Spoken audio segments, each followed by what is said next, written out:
May paglilinaw ang ating pambansang kamaong si Manny Pacquiao sa kanyang pahayag tungkol sa tinatawag na same-sex marriage.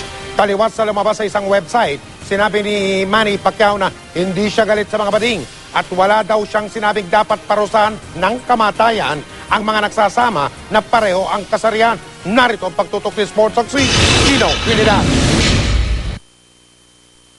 Umuusok ang mga forum sites ngayon, lalo na sa Amerika. Bunsod ng anti-gay statements na nagmula raw sa bibig ng pambansa kamao at ngayon evangelist na si Manny Pacquiao. Nag-trending pa sa worldwide sa Twitter si Pacquiao dahil dito. Pero mariing paglilinaw ng pambansa kamao, hindi siya galit sa mga bading. Tila na iba raw ang kinalabasan ng artikulo sa aktual na interview sa kanya. He asked me about if I'm favor of the Obama is promoting the gay marriage. Sabi ko, hindi ako pabor dyan sa same-sex marriage. Sa artikulong sinulat ng Pilipinong si Granville Ampong sa National Conservative Examiner, nabanggit ang isang bersikulo mula sa Biblia na nagsasabing dapat parusahan ng kamatayan ang mga nagsasama na pareho ang kasarian. Ang bahaging ito ang kumalat sa iba't ibang website at sa pagkahakot ng ilang artikulo sa isinulat ni Ampong, tila nais daw ipapatay ni Pacman ang mga bading at tomboy na naniniwala sa same-sex marriage. Pero paglilinaw ni Pacman, hindi man nga lang daw siya nag-quote ng bersikulo sa Leviticus nang makapanayam niya si Ampong.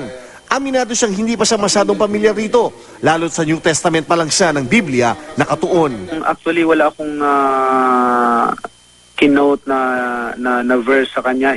In fact, wala akong verse na binanggit sa kanya.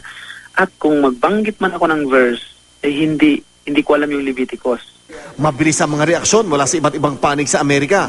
Humantong pa sa pagban sa kanya ng The Globe na isa sa mga kilalang mall sa Los Angeles na malapit sa tinitirhan ni Pacquiao doon. Sa Twitter page ng mall, sinabi ng pamunuan, hindi nila papapasukin ng kanilang pasilidad ang pambansang kamao. Bukas kasi ng hapon, oras sa Los Angeles, panauhin sa entertainment show na The Extra ng kanyang kaibigan si Mario Lopez si Pacman sa The Globe. Gayunman, pupunta pa rin daw si Pacquiao sa The Globe at bago magpahinga at maghanda sa kanyang regular na pagtakbo sa umaga, nilinaw muli ng pambansang kamao ang kanyang opinyon. Bagamat hindi raw pabor sa same-sex marriage, hindi sa tutol sa mga bading. Hindi ko alam kung anong motive nila, but sa akin is I'm not saying na against ako sa mga bakla, no. Hindi naman ako hindi ako tutol sa mga bakla kasi ganyan sila pinanganak eh. Si Mami Junisia agad dumipensa sa anak. Tama naman daw ang sinabi ni Pacman na hindi tanggap sa Biblia ang same-sex marriage.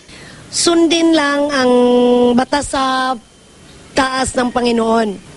Okay lang kung tomboy at bakla. Okay lang kung magkaasawa sila. Chino Trinidad, Nakatutok, 24 oras.